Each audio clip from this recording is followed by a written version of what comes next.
The sky above 7 was always. It had been for as long as Sergeant Jake Miller could remember. The war between humans and the Empire had turned this once beautiful planet into a wasteland of broken trees and burned cities. Jake had been stationed here for 11 months, and every day felt the same. Wake up, patrol, survive, sleep, repeat. Jake was a combat medic with the United Earth Defense Corps. He was 32 years old, with tired eyes and a kind face that seemed out of place in a war zone.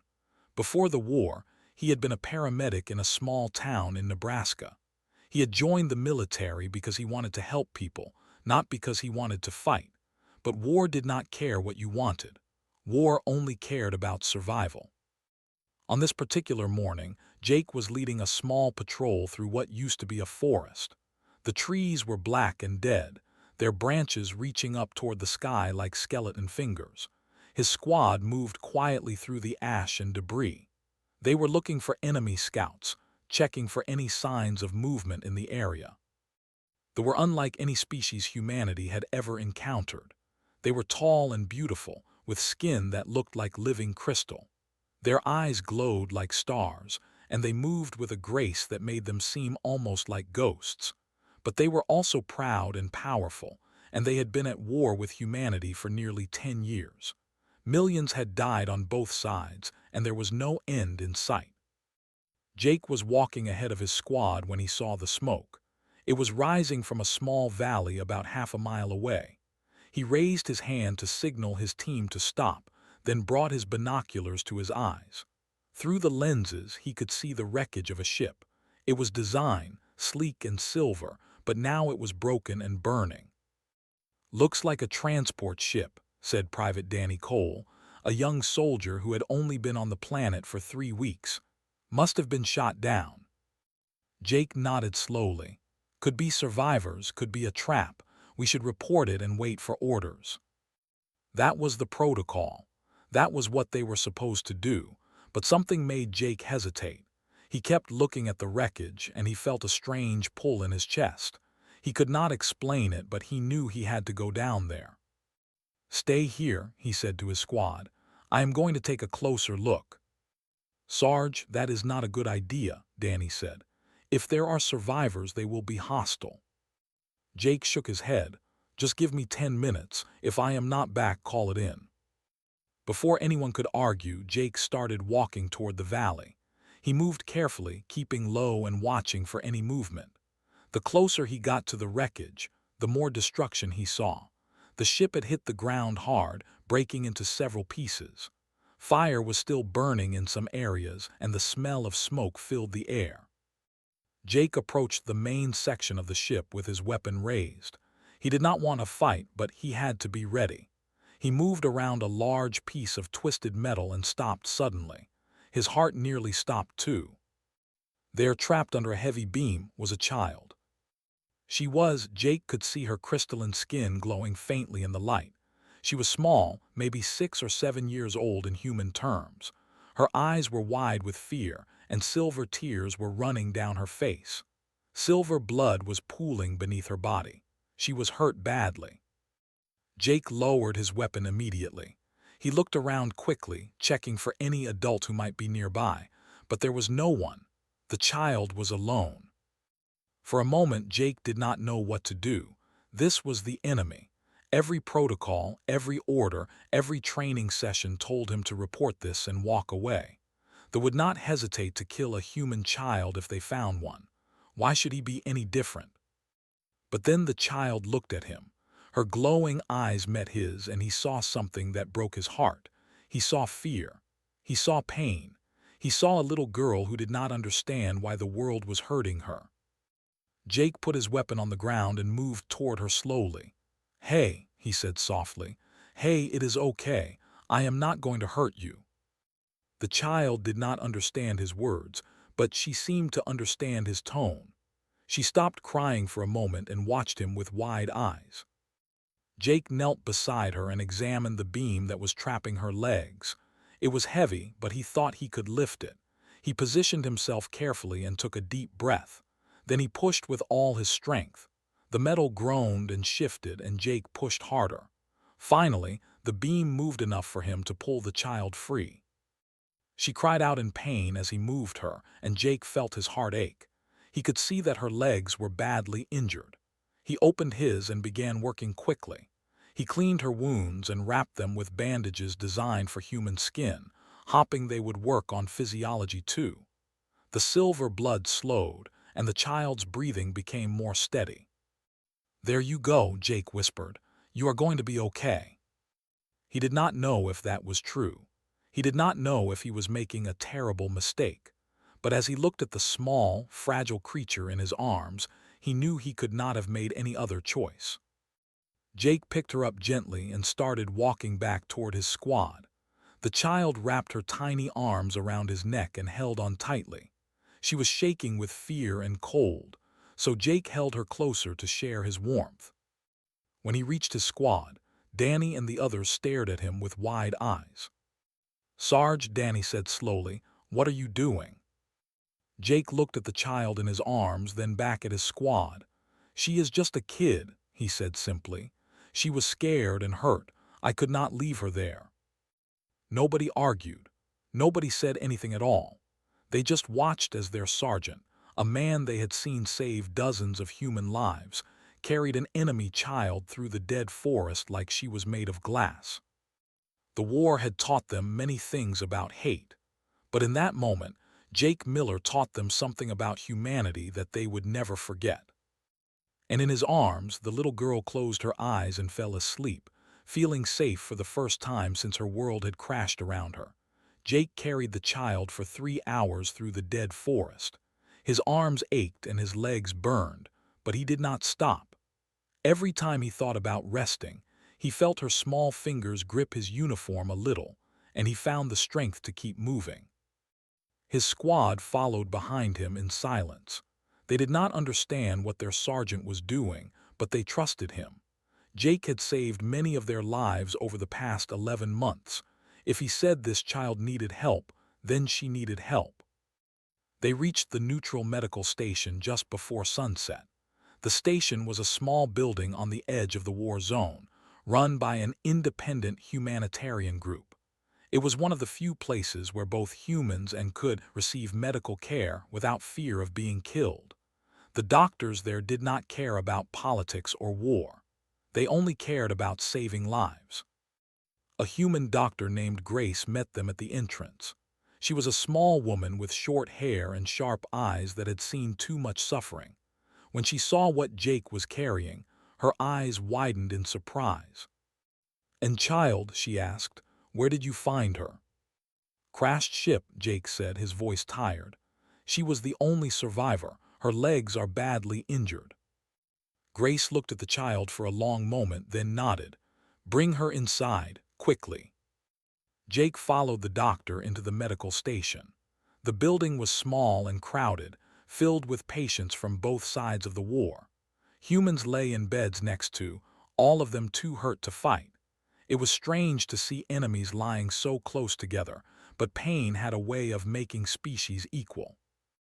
Grace led Jake to a small room in the back of the station. He laid the child down on a clean bed as gently as he could. She whimpered in her sleep but did not wake up.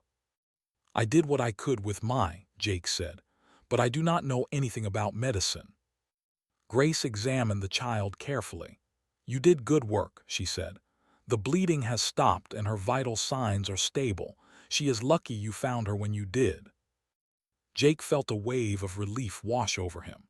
He had not realized how worried he had been until that moment. He sank into a chair beside the bed and let out a long breath. "What is her name?" Grace asked. Jake shook his head. "I do not know. She has not spoken. I do not think she understands English." Grace looked at the child's clothing. It was torn and dirty, but even Jake could see that it was made from expensive material. The fabric shimmered with colors that seemed to change when you looked at them from different angles. There was also a small symbol on her collar, a design that looked like a star surrounded by flames. "This clothing," Grace said slowly. "I have seen this symbol before in intelligence reports." She paused and looked at Jake with serious eyes. "Sergeant, this is not just any child. This symbol belongs to the royal family." Jake felt his stomach drop. "Royal family, you mean she is?" "I think this child might be a princess," Grace said. Jake stared at the small girl sleeping on the bed. A princess. He had rescued an enemy princess. He did not know whether to feel proud or terrified, probably both. Over the next few days, Jake stayed at the medical station.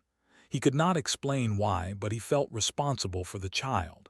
He sat by her bed for hours, watching her sleep, making sure she was comfortable. When she woke up, he smiled at her and spoke to her in a gentle voice, even though she could not understand his words. The child's name, they learned, was. One of the doctors at the station recognized her and nearly collapsed from shock. Was not just any princess. She was the youngest daughter of High Queen, the supreme ruler of the entire empire. Word spread quickly through the station, then beyond. Within 2 days, both human and intelligence agencies knew what had happened. A human soldier had rescued the Queen's daughter from a crash site and was now caring for her at a neutral medical station. The reaction was immediate and powerful. On the human side, commanders were confused and concerned. They did not know what to do with this situation. Some wanted to use as a bargaining chip, a way to force the to negotiate. Others thought they should return her immediately to avoid making the situation worse. But on the side, the reaction was something no one expected. High Queen had believed her daughter was dead. When her ship was shot down, she had mourned for 3 days. She had prepared funeral rites and wept tears of silver into the void. And now she learned that her child was alive, saved by an enemy soldier. The Queen demanded all the information her spies could find about this human. Who was he? Why had he saved her daughter? What did he want in return? The answers confused her even more. Jake Miller was a simple combat medic. He had no political connections, no special status, no hidden agenda. He had saved simply because she was a child who needed help. He had asked for nothing in return. This was not something Queen could understand. In her experience, enemies did not show kindness.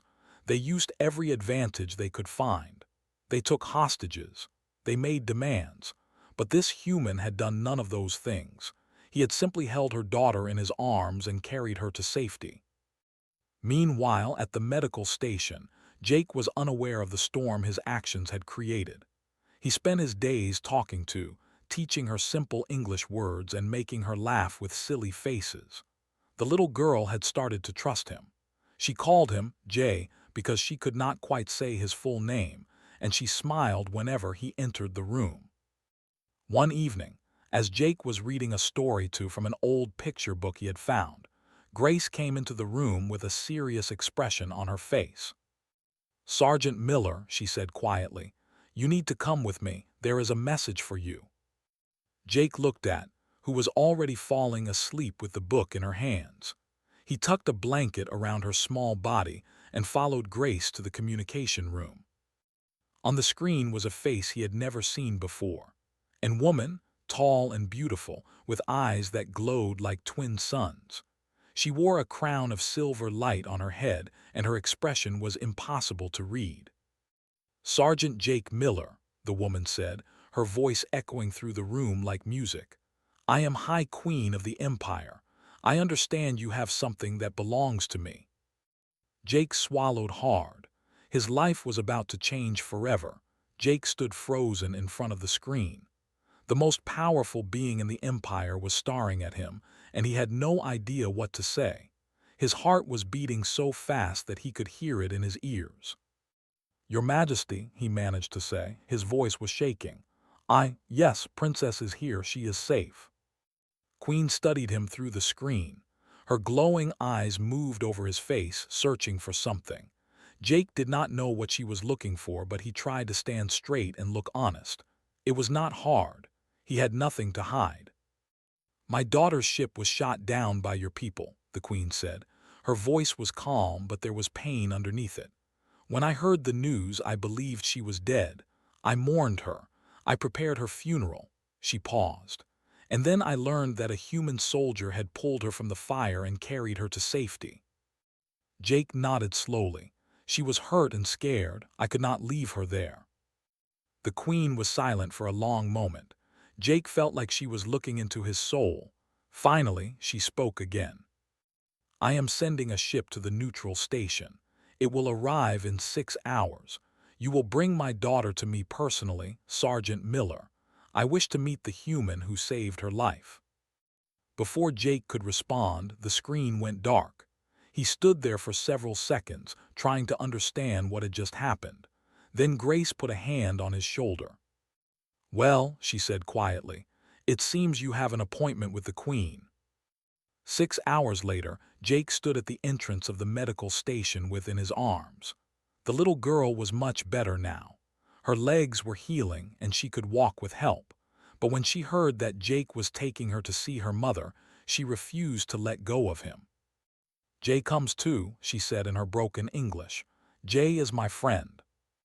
Jake smiled at her and held her close. "Yes, I am coming with you. I would not leave you alone." And shuttle landed outside the station. It was beautiful, like everything they made. The metal seemed to glow from within, and it moved through the air without any sound. 2 guards stepped out and approached Jake. They were tall and imposing, with faces that showed no emotion. "Sergeant Miller," one of them said, "you will come with us."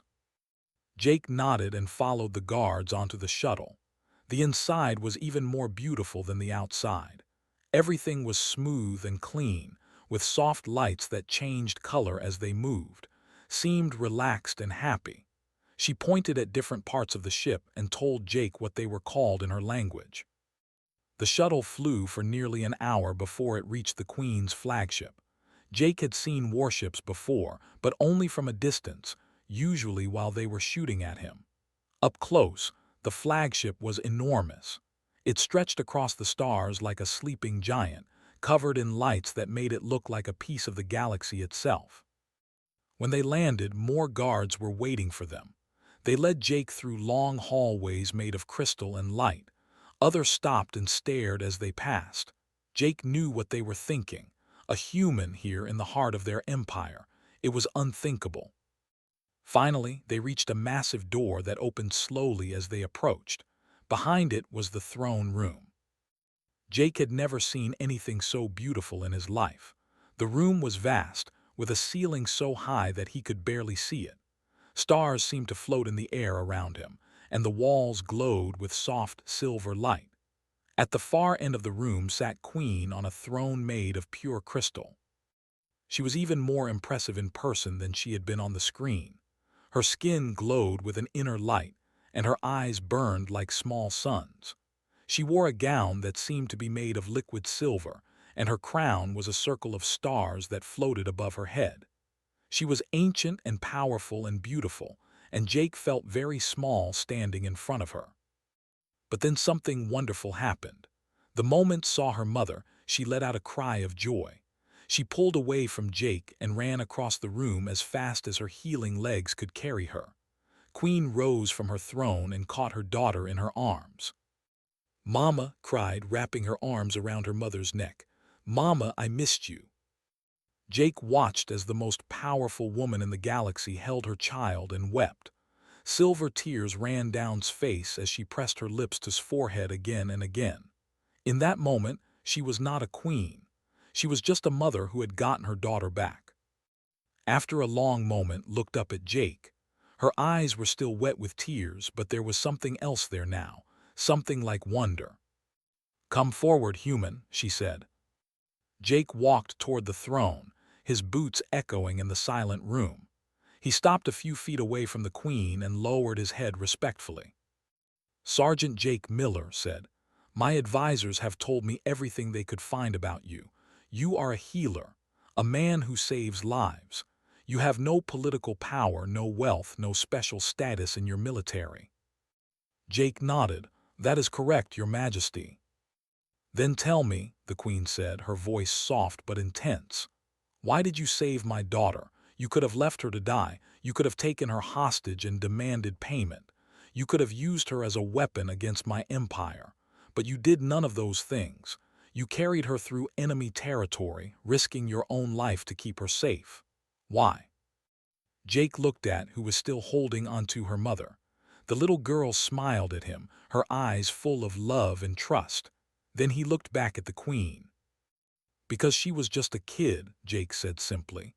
She was scared and hurt and she needed help. It did not matter that it did not matter that we were at war. She was a child who was crying for her mother. How could I walk away from that? The throne room was completely silent. Every in the room was staring at Jake with wide eyes. They had never heard a human speak like this before. They had been taught that humans were monsters, creatures of violence and hate. But this man spoke of compassion as if it was the most natural thing in the world. Queen stared at Jake for a very long time, and then slowly she smiled. "You are not what I expected, Sergeant Miller," she said. "You are not what any of us expected." Jake did not know what to say, so he just stood there, waiting. He had a feeling that something important was about to happen. And he was right. Queen set her daughter down gently and took a step toward Jake. Her movements were slow and graceful, like water flowing through the air. Every eye in the throne room was watching her. "For 10 years, the Queen began, our people have been at war. Millions have died on both sides. Entire worlds have been destroyed. We have called your species many terrible things: savage, brutal, incapable of feeling." She paused and looked directly into Jake's eyes. "But you have shown me that we were wrong." Jake felt his face grow warm. He did not know what to say, so he remained silent. "In our culture," continued, "there is an ancient tradition. When someone saves the life of a member of the royal family, they are bound to that family forever. They become more than a friend. They become part of the bloodline, not by blood, but by deed." Jake's heart began to beat faster. He did not understand where this was going, but he could feel that it was something big. "You saved my daughter's life, Sergeant Miller. According to our oldest laws, this makes you a member of my house. You are entitled to protection, respect, and a place at my side." A murmur ran through the crowd of watching from the edges of the room. Jake could see shock on many of their faces. Some looked angry, others looked confused, but no one spoke against their queen. "Your Majesty," Jake said carefully, "I am honored, but I am just a soldier. I do not belong in a royal court. I do not even know your language or your customs." Smiled slightly. It was the first time Jake had seen her smile, and it changed her entire face. She looked less like a distant goddess and more like a person. "That is exactly why I want you here," she said. "You are not a politician. You are not a spy. You are a man who saw a frightened child and chose to help her. Your species has many such people, I think. Perhaps we simply never took the time to see them." She turned away from Jake and faced the assembly in the throne room. Her voice rose, carrying to every corner of the vast space. "For too long, we have fought this war without asking why. We attacked humanity because we feared them. We believed they would destroy us if we did not destroy them first. But this man has shown us another path. He has shown us that humans are capable of kindness, even toward their enemies." The Queen raised her hand, and the room fell completely silent. "I am proposing an end to this war, a full peace treaty between the Empire and the United Earth government, and I am asking Sergeant Jake Miller to serve as the first human ambassador to our court." Jake felt like the floor had dropped out from under him. Ambassador, him? He was a medic from Nebraska who had joined the military because he wanted to help people. He had never given a speech in his life. He did not know anything about politics or diplomacy.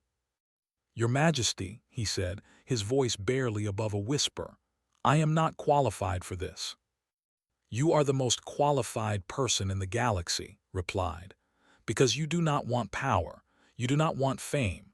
You only want to do what is right. That is exactly what we need to build a new future between our peoples." Jake looked at, who was watching him with hopeful eyes. She had learned enough English over the past few days to understand some of what was happening. Jay stays, she asked, her voice small and sweet. Jay stays with. Jake's heart melted.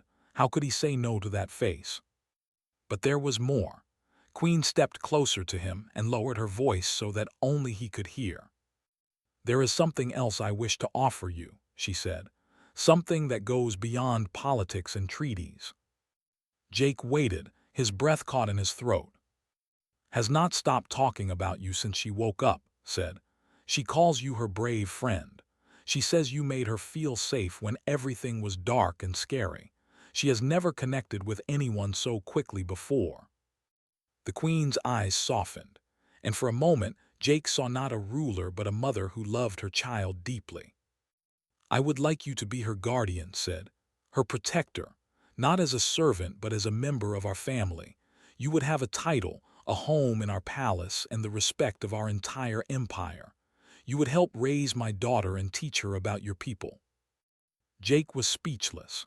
A few days ago, he had been walking through a dead forest, just another soldier trying to survive. Now he was being offered a place in an alien royal family. It was like something out of a dream. Why me? He asked finally. You could hire the best guards in the galaxy. You could find someone with experience and training. Why would you choose a human soldier you barely know? Smiled again, and this time there was warmth in it. Because chose you, she said simply, and because I trust my daughter's heart. She sees something in you that is rare and precious. She sees someone who would never hurt her, who would protect her without expecting anything in return. The Queen placed a hand on Jake's shoulder. That is worth more than all the training in the galaxy. Jake thought about his life back on Earth, his small apartment, his lonely evenings, the war that had taken so much from him. And then he thought about her bright eyes and her little voice calling him Jay. He thought about what it would mean to be part of something bigger, to help end a war that had killed millions, to build a bridge between two species that had only known how to hate each other. It was terrifying, it was impossible, it was the craziest thing he had ever heard. But standing there in that throne room full of stars, looking at a little girl who had stolen his heart without even trying, Jake knew what his answer would be. Yes, he said quietly, I will do it. Let out a squeal of joy and ran to hug him. Jake caught her in his arms and held her tight, feeling her small heart beating against his chest. And across the throne room, Queen watched them with tears in her ancient eyes, seeing for the first time that perhaps peace was possible after all. The news spread across the galaxy like wildfire. The war was over. After 10 years of bloodshed and suffering, humans were finally at peace. And at the center of this miracle was a story that seemed too incredible to be true. A simple soldier had saved an enemy princess, and in doing so, he had changed history. Jake Miller's life transformed completely in the months that followed. He was given the title of Lord Jake of House Seraphine, guardian of the young star. It was a name created especially for him, and it carried more weight than he could have imagined. Everywhere he went people stopped to look at him. Some still regarded him with suspicion. Others looked at him with curiosity. But many, especially the young ones, looked at him with something like hope. The peace treaty was signed on a neutral space station, witnessed by leaders from both sides. Jake stood beside Queen during the ceremony, feeling completely out of place in his formal robes. But when reached up and held his hand, he remembered why he was there. He was not there for himself. He was there for her, and for every child on both sides who deserved to grow up in a galaxy without war. The transition was not easy. There were many on both sides who did not want peace. Old hatreds die slowly, and there were protests and resistance movements and whispered conspiracies. Some humans called Jake a traitor for joining the court. Some said the Queen had lost her mind by trusting a human. But Jake did not let any of this stop him. He worked hard every day to build bridges between the two species. He met with human leaders and explained customs. He sat with nobles and told them stories about Earth, about baseball games and summer barbecues and children playing in the rain. He showed them that humans were not monsters. They were just people, with families and dreams and fears, just like everyone else. and through it all was by his side. The little princess grew quickly, as children did. Within a year she had learned to speak English perfectly, with a slight accent that Jake found adorable. She followed him everywhere, asking endless questions about human culture. She wanted to know about everything, from Earth food to human music to the strange custom of keeping animals as pets. Jake taught her everything he could. He taught her how to play catch with a baseball. He taught her how to make pancakes, a skill that took several attempts and resulted in many burned batches.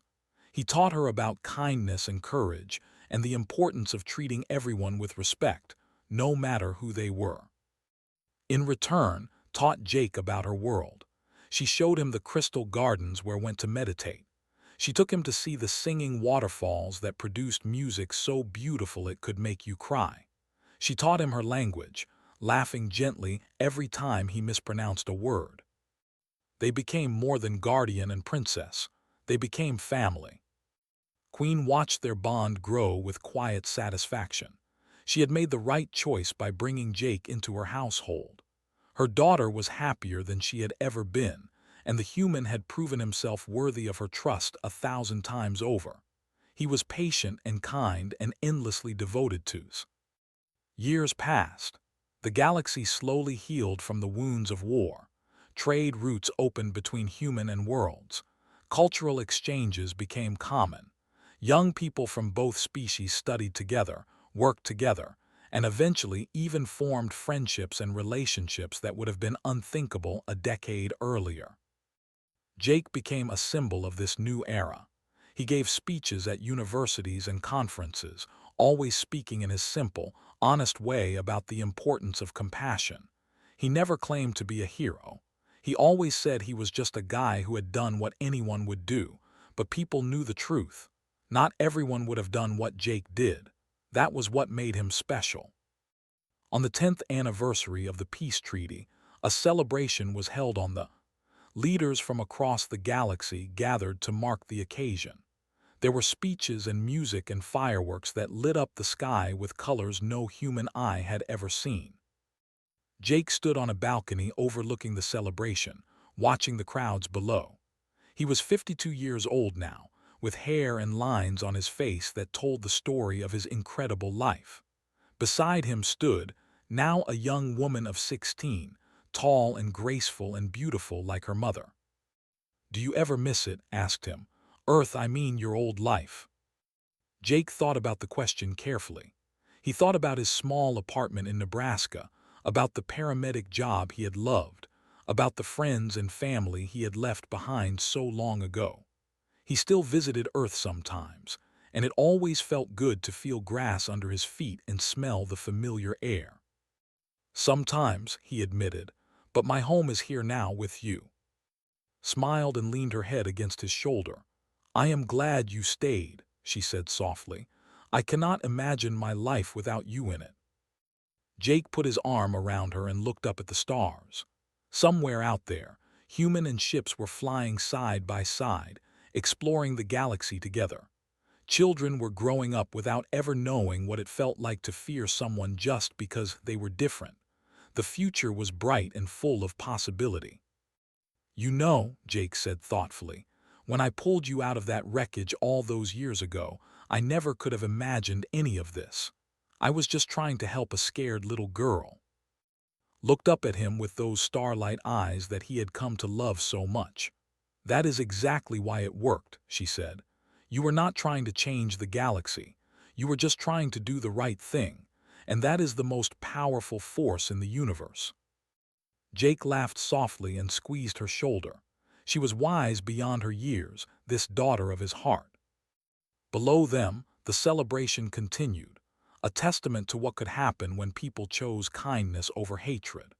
And as Jake stood there with his family around him and the stars shining overhead, he knew that every choice he had made had been worth it.